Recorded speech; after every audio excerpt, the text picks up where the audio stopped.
Welcome to episode 17 of Drew's College Athlete Spotlight here on this Sunday night. Yeah, we're recording another College Athlete Spotlight episode here on a Sunday. And I know these come out Wednesdays or we have them out, Tuesday night on all the other listening platforms. But if you're on YouTube, guess what? You get to hear it first here, and you get to hear Reese Kupsky of a UW Stout, a brilliant graduate. Reese, how are you doing here on this Sunday night? Well, I'm just excited to be here, get to talk on this podcast, and I just feel great. Yeah, it's great to have you on here, Reese. Should add, right?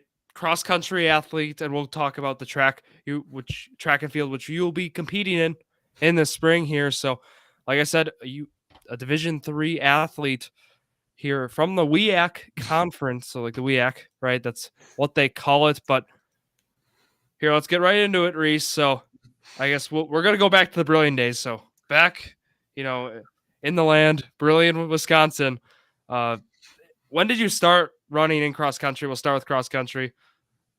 All right. So the story was that my mom entered me into like a 5K race or something, and I was like, okay, fine.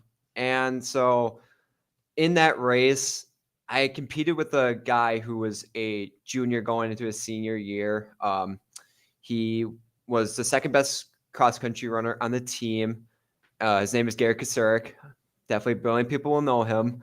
And so basically, I competed with him pretty good for most of the race until, towards the end when, I was pretty inexperienced. And so coming into my freshman year of high school, there are a couple of cross country ladies. They were seniors, and they wanted me to do cross country because they saw that performance from me. And I was really intending on doing football instead, but I'm very glad that I'm doing cross country right now. And so basically, I said, okay, I'll just join cross country. And, 4 years later, or five basically years later, I'm here. Awesome. So that's a crazy story. So you started really in middle school wise. What sports were you doing? I was doing football. I was doing basketball, baseball. For fall sports, I was definitely doing football, though. I was on the offensive line, and I regret it so much. So that's something. So you went from offensive line in middle school to a collegiate cross country athlete. I've never heard that story before. It's an interesting development. But I guess going through it, what you mentioned you were on the fence. I guess what ended up being cross country? Was it that race? Like, was it? I think it was just like them convincing me to do it, and I just felt like if I'm stuck on the offensive line, I probably have like no like real position to play. Like I'm just gonna do cross country instead. Where I could probably do good in it. Yeah, and I also should add for the audience, you guys. I mean, if you can see on the bottom below here, if you have a question for Reese, please send them in. We'll be happy to ask him. I'll be happy to ask him your questions, and yeah, I should add that in there. But okay, so former offensive lineman, now a collegiate cross country runner. I just want to get that out there one more time. But I guess I want to go through the high school career then. If you were doing cross country, was there a favorite course, that you would compete at? It would be like, yeah, I'm there. Was it somewhere in the Oh, EWC even? not in the oh no, not really EWC. Definitely the Manawak Lutheran course at Meadow Like Links. golf cart. And Yep. yep, I every time I'm there, I usually like do really good. Like I PR almost every time, and honestly, I have great memories there, and kind of near family because I have family in Manawak too, so that's kind of nice for them. There you go. So when you were in Manitowoc, that's the course there for Reese Kupsky.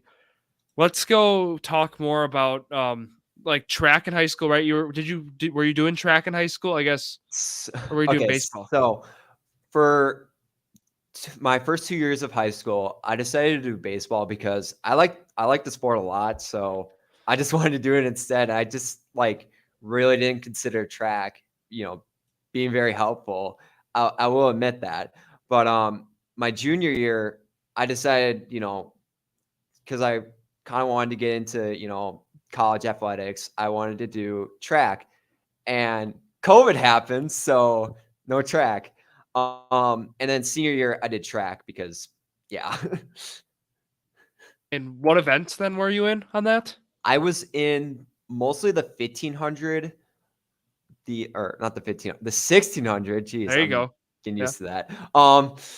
I was in the 4x8 and the 4x4. I did one 800 and one meet where I did a 3200. Okay, so more of the long distance as we expected, doing cross country. Here, I hate to throw a little change up in here, but Jonathan Tim is in the audience. He wants Oh to boy. he wants to talk about you clutching up freshman year of high school sectionals that got brilliant in state. Talk about it. All right. So picture this sectional meet. I didn't really think we had like a good chance to go to state. But at that time, like in the middle of the race, we were doing good. Like we were solid. All of a sudden, I see somebody on the ground, and I don't know where on the course it was again, but like maybe going to like the 3 or 4K. And I see this guy on the ground. I'm like, oh, okay. That's unfortunate. I see who it is. It's Hunter Krepling. And I'm like, oh, great. Big deal, yeah. That's Had him on not this. good. Um, Basically, I'm like, no. So I had to like really get going and really decide to, do what's good for the team and just get going. Yeah, and so with that, I mean, being on varsity then all 4 years for cross country, right? Is that Yep. the 4 year letter? Awesome. So do you have your lifetime EWC pass? I guess I do. You do. I mean, I'm pretty sure if you are on a varsity sport for all 4 years, I believe they do give you that lifetime pass. So Yeah. there you go. But talk about well deserved clutching up there is Reese. Thank you, Johnny Tim, for sending that in. Appreciate that. As just saw Reese's face there when I said Johnny Tim sent something in. It was like, oh no, what is Oh this? gosh. But okay, let's head back. Let's head back to high school where we just were, and let's talk then. Through the training program. I guess if you were doing football stuff in middle school, like, did you really just start like running like freshman year, like consistently? Right? Is that how it Yeah, worked out? it really started like my freshman year. I really started to run consistently. Well, before doing that first 5K, I started doing a little bit of running, just kind of get used to it. It wasn't like fast or it wasn't like really great, but it was some kind of training. But definitely, it really started in my high school year. And I really didn't have high expectations for myself, but I just wanted to, do good, I guess. So with runners I've had on, they've often told the story like their wake up call was COVID, like where they would pick up, running for distance, running more, just overall. That's when it really took off for them. Was that a similar situation for you? I'm gonna be honest with you. I wasn't really sure about, especially with COVID. I wasn't really sure if we were gonna have a season or not. And I really kind of let myself go just a tiny bit. But then definitely Hunter really got me back into it. And that's when I knew like, okay, I gotta get going. Like this is very important for me. I gotta get running, I gotta get in shape, you know. Yeah, that's something. Hunter, of course, like I said, being a guest on here at GB now, right? We talked with him last year on the College Athlete Spotlight. Great teammate there. I'm going to ask you about a teammate here. Can you give me a teammate to shout out from your high school careers or someone you want to give some love to? Other than I guess I got two guys I could mention, Sure, and they're sure. definitely in the WEAC. Other than Hunter, definitely Gunnar Schlender and Alex Metko. Those two are very important for our team. They're really great guys to talk to. They're very encouraging. We have great stories with them. Uh, I guess I should shout out like the entire like team that I was with during like the 2019 year where we took second place as a team. Uh, really pushed ourselves, to the limit. We're basically goons, so we just had like a lot of respect for each other and just some respect for opponents. Yeah, it was a great year there for Brilliant Cross Country. You mentioned going to stay. I believe I was actually at that meet, the state meet there. So that was out in Wisconsin Rapids because Valders was there. Shocker, right? With how it's been this last 5-6 years now. So I guess I wanted more talk then. Did you have like a moment then in your junior to senior year, especially maybe more your senior year, that you were like, "Hey, I can compete at the next level, and I want to compete at the next level." Um, yeah, I guess I should just mention Hunter again. He really told me that I really could, and I was like, you know what? I believe you. I think I can do this. And so I decided to just, keep on training just to, really compete. And now I'm here at UW Stout. Yeah, and let's talk about that. How did you end up at UW Stout? The recruiting process. I guess let's first start like why Stout? All right. So originally I was in graphic design and I really wanted to get into it. So I just searched like, schools kind of in the, the WEAC area. And so I started out touring Stevens Point, really did not like it too much. Sorry. Oh, But Brody, don't tell him that. he knows. I then toured Oshkosh. I didn't mind that too much, but I really wasn't sure about their program, in their graphic design program.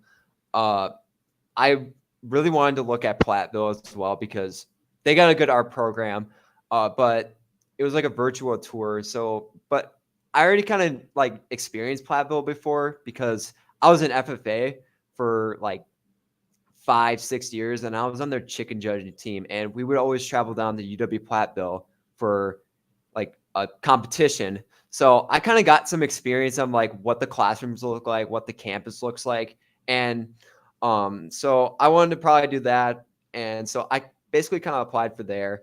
But what really kind of stood out like Stout for me was like their art program, just the city itself. It's magnificent. It's like very beautiful, especially on runs. Sometimes like I just stop and just gaze at it. Just wow, it's awesome. Like this place is great, and I kind of wanted to look at like the sports program. So I basically contacted Coach Schaff and like really got in touch with them, and yeah, here I am.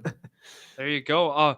Was there any other coaches or any other schools that were reaching out to you to play or to run? I guess. I I guess not really. Mostly like NAIA schools, but I really didn't want to Yeah. do. I really didn't want to do that because like I wanted to experience D3 and like see what it's like. Well, for sure, and obviously you did the right thing, putting school first as well. That's something we always like here at the Sports Crew. Emphasis on the academics. So we're gonna go ahead and talk then. So it's your second year here at Stout. So year one, let's go to it. Still, Oh, yeah, oh gosh, talk year like cross one. country. Well, year one was not really good for me for the start. It was like mentally, I was not okay, and like I was struggling a lot. So I just kind of like decided to, switch everything up, kind of get like a better mentality. So graphic design wasn't really working for me. So I was trying to think of other like programs or other majors I can do. I have some experience in like photography, and I wanted to really get into that. So I wanted to do a photography major, but they didn't have a major here for that. So the next best thing I could do was really video production. And I'm like, okay, you're still working with cameras. There's still going to be photography classes. It's all good. So that's basically what I did. And honestly, like the second half of my year was much better. Like I felt much better about the work I was doing, and like I felt very confident. And that, of course, contributes then to athletics as well, right? Because with academics, I guess going through it, it was more of the uncertainty, right, on your end with like not with the graphic design, just how it was going. I guess is that more of how it was, or It was very concerning because I couldn't really focus all too much during classes, and like I really wasn't feeling I was feeling really anxious about like, what I'm doing and if I'm like good enough for this and good enough for that. And that really kind of affected me during like my year in cross country. Like it was not great. But definitely when I switched, I felt more confident and like less anxious about what I'm doing. Um, but it like definitely during the year, it really affected my athletics a lot. Yeah, and I'm glad you got it all situated right now. Now we're doing better, and also, and the events too. It's gone very well for you. I guess year one, you were in a couple of events, and right, you ran only like two or three events, or Yeah. was that? So unfortunately, during the summer, well, I guess it was more towards the year. We usually go on this like little camping thing with our team where like, you know, we get to meet like everybody and like kind of get used to everybody and kind of like team bonding stuff. Uh During that I was doing a workout. I was, going hard, and after that run I didn't really feel good. And so I thought, okay, maybe it's just to stop. Maybe I should just like cross train.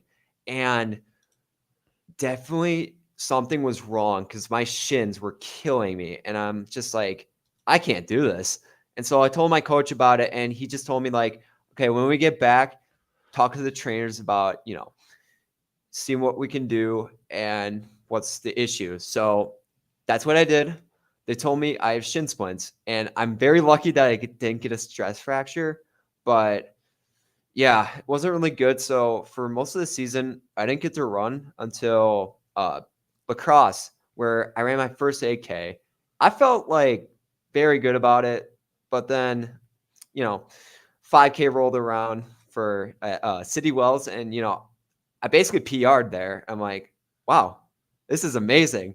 And then the last final race that we were gonna do, uh, down in Iowa, I got sick that week, so I was very bummed about it. I'm like, oh, no, this is great.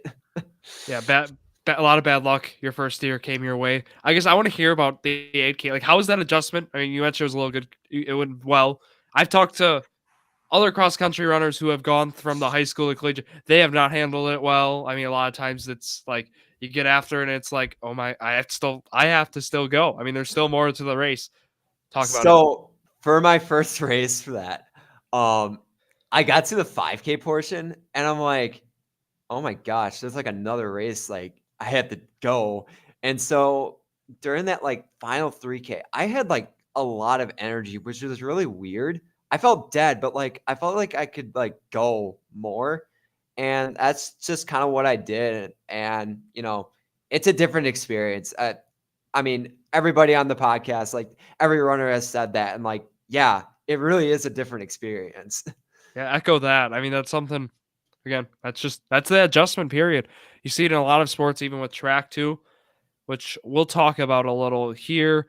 But first, I want to talk more about the training aspect. So I guess going from your high school training routine to the collegiate one here now at Stout, how has that adjustment been? Has it been like a lot more miles a week, or how's that been? Oh, definitely a lot more miles. I definitely before like the season, our coach wanted us to do double days. So like we run a certain amount of mileage one like during like the AM and more mileage in the PM. So like uh for example, you got like a 4 mile run in the morning and then you got like a workout later.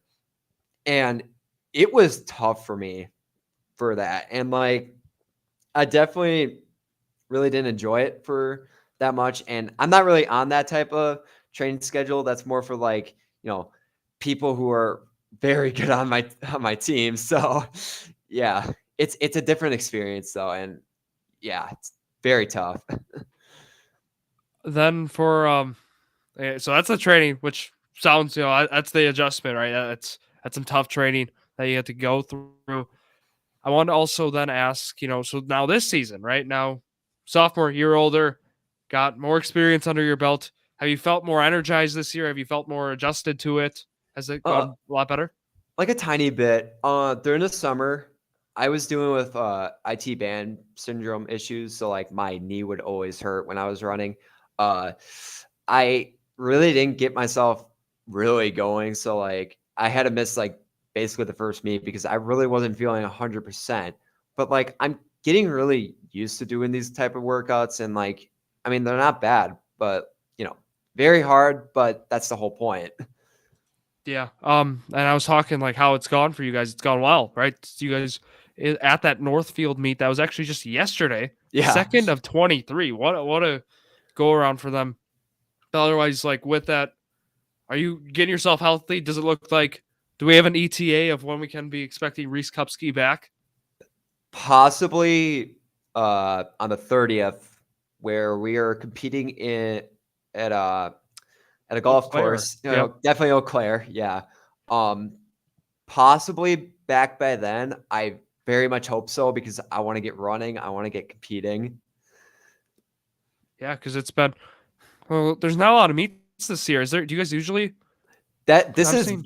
this is very usual for us, which is a big difference from high school to college because we did a lot of meets in high school, but like it's every other week for college. And I mean, I kind of like that, but I don't like that.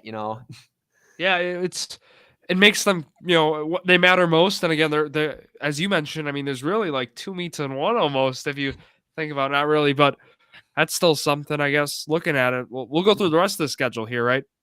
Mhm. That UW Eau Claire Blue Gold Open is the one.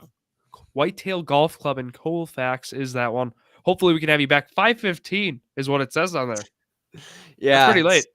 I mean, that's usually what we try to do, especially for like Friday meets. That's when our meets are usually, and it's kind of nice for that.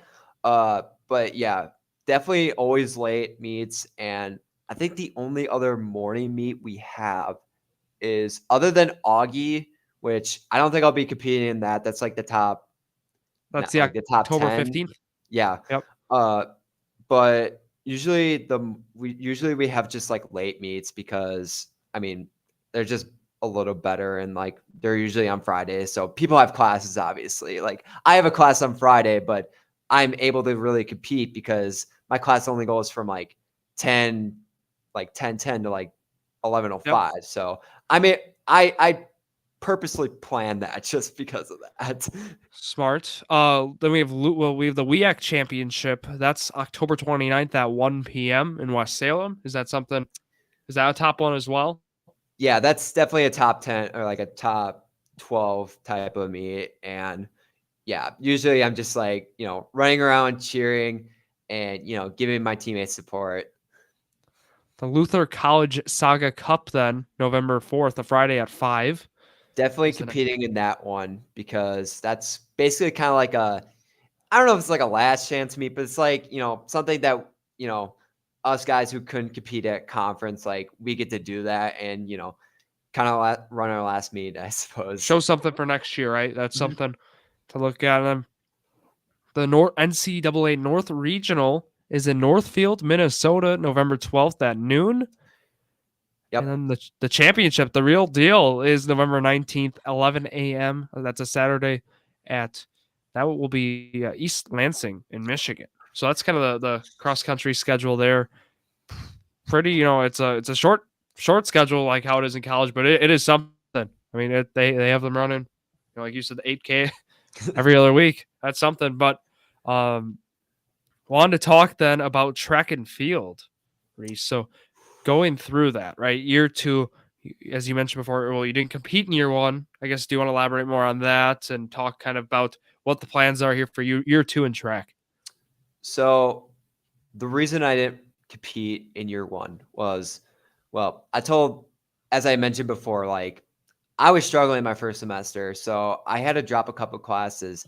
That resulted in, not having enough credits. And it's the biggest regret I've done. And, I wasn't happy with myself for doing that because, like, if I would have known, like, it was really going to do that to me, like, I definitely wouldn't have probably done it. Um, Definitely like I just couldn't compete because I didn't have enough credits and I'm like, "Oh, I suppose." So, I'm hoping to really get enough credits, which I do. I have enough credits to really compete in track this year or next or this year, but Yep. yeah, I'm really planning on doing like the 1500 steeple might be in the mix, but would have to try to see first if I can really do that. Otherwise, the 5K wouldn't be too bad for that. So those are the events you're looking in. We have someone in the chat asking you a question here. Brody Kupsky wants to know, when is Reese? So when are you gonna see Brody play some club baseball? So that's a So yeah, I mentioned this to him before. Like most of my stuff are usually on Fridays. Saturdays aren't too bad for me, but like if I want to see other sports, at Stout, like football or volleyball or soccer, I'll definitely do that. But it's a far drive, man. It's a that's far not club drive. baseball. He demands club baseball I attendance. So I mean, that's something that better be in the calendar somewhere. You if I'm guys not could talk busy. after the show to pencil this in. So I'll let you two take care of Oh that. my But gosh. otherwise, so for track, I mean that sounds like quite going more of the long distance as expected, right? With that, there's the indoor and of course the outdoor season. So I guess is your goal to be participating in the indoor season? Basically, yeah. Okay, I really didn't get to experience that last year, so that's a short turnaround if you think about it. From right, I mean right when cross country is going to be ending for you, boom, track. So that's something that will be new for you. Hopefully, I mean it's going to go well. Reese, you got this. So going through it, I want to go through the schedule. They have a lot of them are nice and close to start the year. I mean, your first one, they're all in Menominee or River Falls. So so we're stuck. yeah. We actually have an indoor facility. It's really nice. We generally host like a lot of meets. I heard that we're actually hosting conference or indoor conference there this year. So yeah, home field advantage. So we usually host like a good amount of meets and even like high school meets. So we'll host those too. And mostly like it's just us in us in River Falls, because we don't go to lacrosse because they're building their facility. They're not done, at least from what I know. But I got January 21st. He'll be at really, lacrosse. So it must be done by then, right? It says at UW that's lacrosse invite Saturday. No time yet for that. I'm generally surprised. Yeah. Otherwise, there's Oshkosh, which would be really nice if I could compete in that one because that's very close to family. And I yeah, that's really it for like meets and stuff. I really hope I can run indoor because I never got to experience that because of It's COVID, really. electric. I've talked with Bernie Van Hoovel. He's at Concordia. Talked Oh, with the indoor season there. Electric stuff again is how he mentions the atmosphere. So that's something to keep in mind. Also, right, Johnny Tim, I believe he's yeah. done some indoor stuff there as well. He's been, of course, on the college athlete spotlight. University of Minnesota Open, February 4th, a Saturday. Did you know that? It's a pretty No, big deal. that's definitely new. I think that's definitely new Wow. for us. That is going to be a big time there, meet there for the Blue Devils. That's something to look forward to. Pencil that in. They also have another meet at UW Lacrosse March 4th. It's called the Last Chance Meet. Oh, So yeah, that's for like athletes who, have a really good chance of making nationals and really want to like, compete in that and, really get going and, you know. yeah, that makes sense. And as you mentioned, the WEAC Indoor Championship UW Stout, in fact, hosts it. It's a 2-day event, Friday, Saturday, the 24th and 25th of February. The outdoor season kicks off April 1st at Hamline University in St. Paul. So there's that. You're looking forward to outdoor as well. I mean, as you're more Oh, accustomed to. yeah, definitely. Okay, there you go. UW Whitewater hosts that WEAC Championship Outdoor. I did mention to you before the show. Be a lot of fun that drive from Menominee to Whitewater. That's something. It'll be tough. And then the outdoor championship this year, St. John Fisher University in Rochester, New York, is where that is. So just wanted to throw that out there. I always like to look where the Division III championships are held. But yeah, the at lacrosse then also they have the qualifier and the open May 12th and May 18th. So that is the outdoor and indoor track schedule. And Reese will be rooting for you there. So that's kind of all we had here. Is there anything else you want to talk about today? I guess like yeah, I guess there really isn't much to talk about. I guess yeah. I want to It's hear about really your it. career goal All right. with the video production. So, originally I wanted to be in graphic design. I wanted to design like, stuff like content for NASCAR, basically any sport. I really want to get into like the sports world and like, experience it, which I have a little bit of experience in it right now. And um otherwise, like when I switched to video production, I really wanted to like do more photography, in NASCAR, which again, I have a little bit of experience in that. So that's basically what I want to do for my career at least. Awesome. Well, best of luck here. All we have comment here also. Reese is a pretty good photographer. There's no bias with me saying this. Thank you, Brody, for the comment. I can't wait to see some of your work. So Thank you. that'll be great to see. But I also want to wish you the best here academically and athletically, Reese, here for the rest of the year and for years to come. So that's all we have here on the sports crew. I want to thank everyone for the questions, Johnny and Brody, especially there. And yeah, that's all for myself, Drew Skyberg. Thank you, Reese Kupsky. So thank you all for listening to yet another episode of Drew's Sports Crew, the perfect podcast for you. Thank you, everybody. Good night.